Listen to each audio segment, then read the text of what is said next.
Hello friends, welcome to my channel. तो हम पढ़ रहे थे चंद वंश के बारे में और आज हम पढ़ेंगे चंद वंश की अगली क्लास जिसमें हम पढ़ेंगे जगत चंद के बारे में। तो इससे पहले हमने पढ़ा था उद्योगचंद और उनके पुत्र ज्ञानचंद के बारे में और ज्ञानचंद के बाद चंद वंश का अगला राजा है जगतचंद। जगतचंद जो कि 1708 से लेके 1720 तक कुमाऊं का राजा रहा और इसे चंद वंश का अंतिम प्रतापी राजा,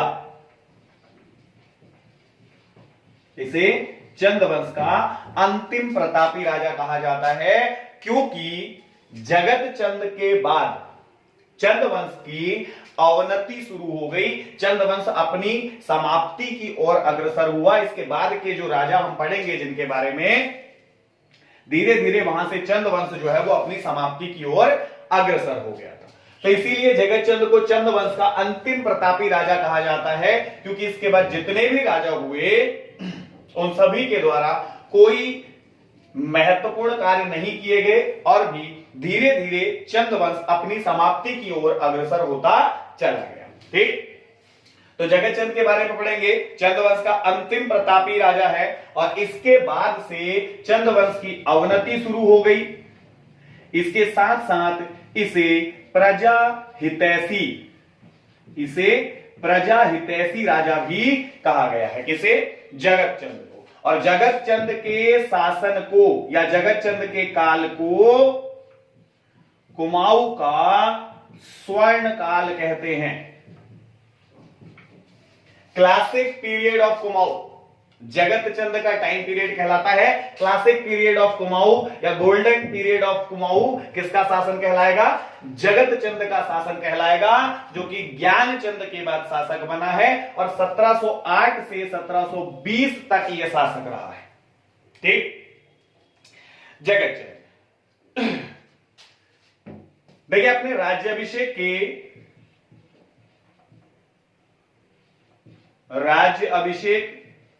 के पहले ही वर्ष, अपने राज्याभिषेक के पहले ही वर्ष इसने बधानगढ़ पर आक्रमण कर दिया।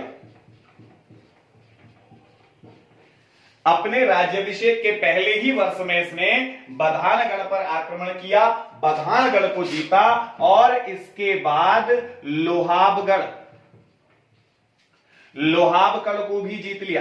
बधानगढ़ और लोहाबगढ़ जो कि गढ़वाल में है, इन दोनों को जीत लिया। किसने? जगतचंद ने जीत लिया और इसके बाद श्रीनगर पर आक्रमण कर दिया। बधानगढ़ और लोहाबगढ़ को जीतने के बाद श्रीनगर पर आक्रमण किया और यहां पर भीषण लूट मचाई। ठीक है, किसने? जगतचंद ने। अपने राज्याभिषेक के पहले वर्ष यानी कि 1708 में राज्याभिषेक के साथ ही इसने बधानगढ़ को जीता, लोहाबगढ़ को जीत लिया और इसके बाद श्रीनगर पर आक्रमण करके श्रीनगर में भयंकर लूट मचाई। किसने? जगतचंद ने मचाई है।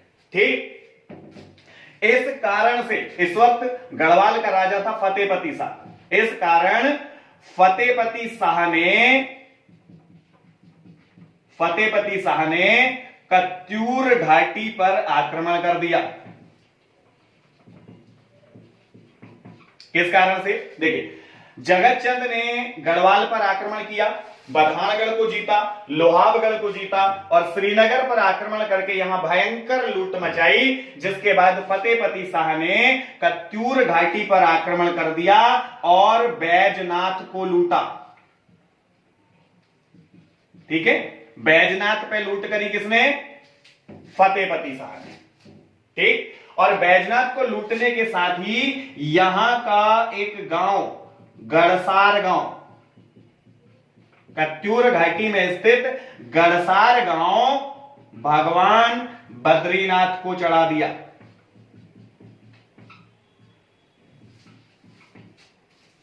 ठीक है, फतेहपति शाह ने कत्यूर घाटी पर आक्रमण किया और बैजनाथ को लूटने के साथ यहां स्थित गड़सार गांव किसे चढ़ा दिया? भगवान बद्रीनाथ को चढ़ा दिया या भगवान बद्रीनाथ को समर्पित कर दिया। और आज भी ये गांव, आज भी कत्यूर घाटी का गड़सार गांव भगवान बद्रीनाथ को ही समर्पित है। ठीक, तो पहले जगत चंद ने गढ़वाल पर आक्रमण किया, इसके बाद फतेहपति शाह ने कत्यूर घाटी पर आक्रमण किया, बैजनाथ को लूटा, गड़सार गांव भगवान श्री बद्रीनाथ को चढ़ा दिया। ठीक है, इसके अतिरिक्त जगत चंद ने मुगल बादशाह बहादुर शाह को उपहार दिए। ठीक, इसके अतिरिक्त जगत चंद ने मुगल बादशाह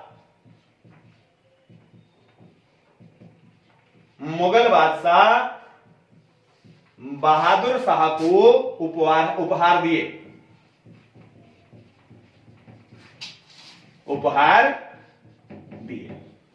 किसने? जगत चंद ने। तो बहादुर शाह को उपहार देने के कारण बहादुर शाह ने जगत चंद को अभयदान दिया। किसने? बहादुर शाह ने जगत चंद को अभयदान दिया। तो मुगल शासक बहादुर शाह को उपहार दिए थे, कीमती भेंटें दी। किसने? जगत चंद ने दी, जिसके कारण बहादुर शाह ने जगत चंद को अभय दान दिया, अभयदान प्रदान किया। ठीक, इसके अतिरिक्त सामाजिक बुराइयों जैसे कि जुआ खेलना आदि पर प्रतिबंध लगाया। किसने? जगत चंद ने। सामाजिक बुराइयां जैसे कि जुआ खेलना आदि पर प्रतिबंध लगाया। किसने? जगत चंद ने इस बुराइयों पर, खासकर जुआ खेलने पर प्रतिबंध लगाया था कुमाऊं के चंद राजा जगत चंद ने। इसके अतिरिक्त जगत चंद ने 1000 गायों का दान किया। 1000 गायों का दान किया, जिसके कारण जगत चंद को गौ सहस्त्र दान के नाम से भी जाना जाता है। ठीक है, 1000 गायों का दान करने के कारण गौ सहस्त्र दान किसको कहा जाता है?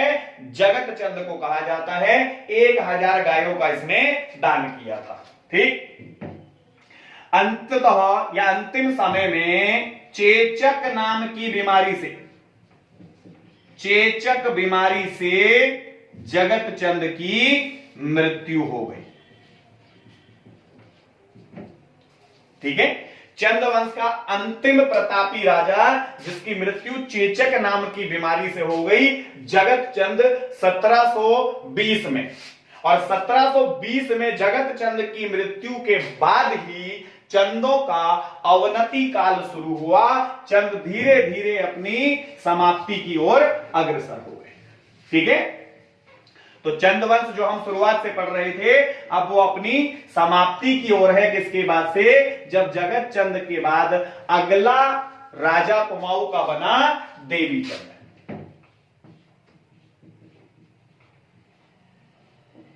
ठीक है, कुमाऊं का अगला राजा देवी चंद, जिसके समय से चंदों की अवनति शुरू हो गई। जिसके शासनकाल से या जिसके समय से चंदों की अवनति शुरू हो गई।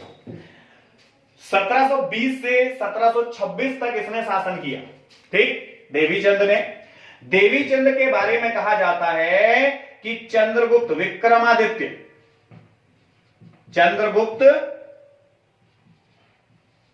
द्वितीय, जिसे कि हम विक्रमादित्य के नाम से जानते हैं, या जिसे विक्रमादित्य की उपाधि प्राप्त है, तो विक्रमादित्य बनने की चाह में देवी चंद ने अपना सारा धन लुटा दिया।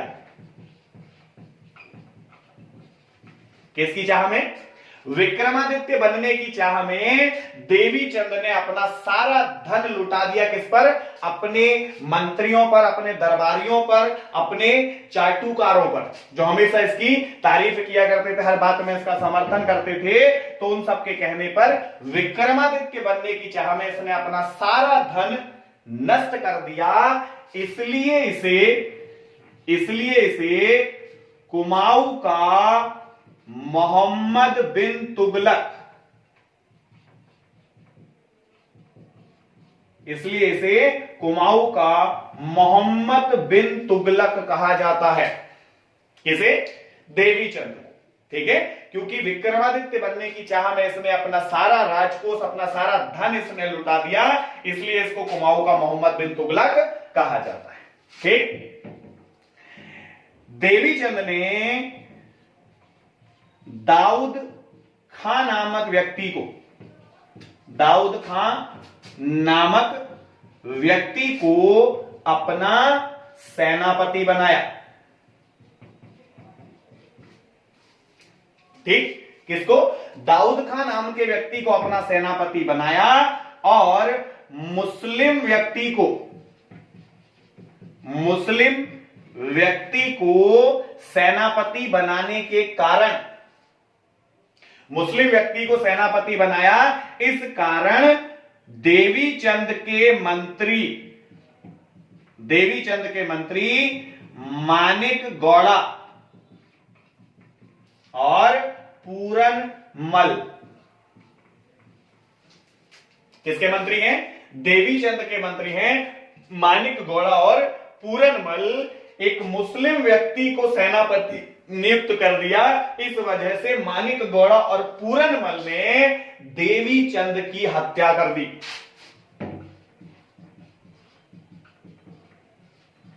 ठीक है, देवी चंद की हत्या कर दी किसने? उसी के मंत्री मानिक गौड़ा और पूरन मल ने। इसीलिए हमने कहा था यहां से चंदों की अवनति शुरू हो गई है। चंद शासन धीरे धीरे अपनी समाप्ति की ओर बढ़ेगा। क्यों? पहले तो विक्रमादित्य बनने की चाह में राजकोष खाली हुआ और इसके बाद मुस्लिम व्यक्ति को सेनापति बनाने के कारण उसी के मंत्रियों ने हत्या कर दी उसकी। ठीक है, किसकी? देवी चंद की। तो देवी चंद की हत्या के बाद मानिक गौड़ा और पूरन मल ने अजीत चंद को अगला शासक नियुक्त किया। मानिक गौड़ा और पूरन मल ने अगला शासक किसको नियुक्त किया? अजीत चंद को अपना अगला शासक नियुक्त किया, जो 1726 से 1729 तक यानी मात्र 3 वर्ष शासक रहा। ठीक है, अजीत चंद। देखिए, अजीत चंद एक कठपुतली शासक था। अजीत चंद एक कठपुतली शासक था, क्योंकि इसके समय में, अजीत चंद के समय में शासन व्यवस्था मानिक गौड़ा और पूरन मल चलाते थे। ठीक है, देवी चंद की हत्या करने के बाद मानिक गौड़ा और पूरन मल ने ही अजीत चंद को अगला शासक बनाया। और अजीत चंद को कठपुतली शासक कहा जाता है क्योंकि इसके समय में सारी शासन व्यवस्था मानिक गौड़ा और पूरन मल संभालते थे। ठीक, और क्योंकि इसके समय में शासन सत्ता मानिक गौड़ा और पूरन मल संभालते थे, इसलिए अजीत चंद के समय को गोंडगर्दी, अजीत चंद के समय को गोंडगर्दी या फिर गेंडागर्दी का शासन, गोंडगर्दी या फिर गेंडागर्दी का शासन कहा जाता है। ठीक है, किसके टाइम को? अजीत चंद के टाइम को गोंडगर्दी का शासन या गेंडागर्दी का शासन भी कहा जाता है, क्योंकि इसके समय में शासन सत्ता मानिक गौड़ा, इसके मंत्री थे जो पहले, मानिक गौड़ा और पूरन मल संभालते थे। ठीक, इसलिए इनके टाइम को गोंडगर्दी का शासन कहा गया है। क्लियर?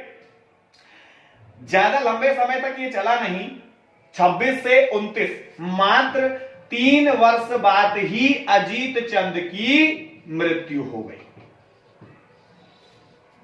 मात्र 3 वर्ष बाद ही अजीत चंद की मृत्यु हो गई। अब अजीत चंद की मृत्यु के बाद सबसे बड़ी समस्या, शासक किसे नियुक्त किया जाए।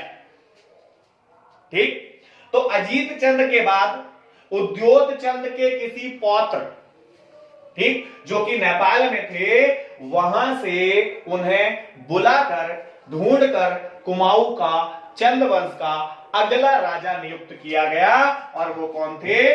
कल्याण चंद। ठीक है, कल्याण चंद चतुर्थ। तो नेपाल से ढूंढ करके लाए थे कल्याण चंद चतुर्थ को, जो कि उद्योत चंद का कोई वंशज है, ठीक है, उसका पौत्र रहा होगा संभवतः। इसे नेपाल से ढूंढ करके अगला शासक नियुक्त किया गया। ठीक, और नेपाल, क्योंकि कल्याण चंद बचपन से ही अपनी मां के साथ नेपाल रहा था, उद्योत चंद की किसी खगास रानी का पुत्र था, पौत्र था, तो इस वजह से अनपढ़ था, पढ़ा लिखा नहीं था। तो कुमाऊं का अगला राजा कल्याण चंद, जिसे हम कहेंगे कुमाऊं का अनपढ़ राजा। ठीक है, कुमाऊं का अगला राजा कल्याण चंद चतुर्थ, जिसे हम कहेंगे कुमाऊं का अगला अनपढ़ राजा। ठीक है, तो नेक्स्ट क्लास में पढ़ेंगे इसके बारे में। चंदवंश धीरे धीरे समाप्ति की ओर है, 2-4 वीडियोस और इसकी बनेंगी, उसके बाद ये समाप्त हो जाएगा। ठीक है।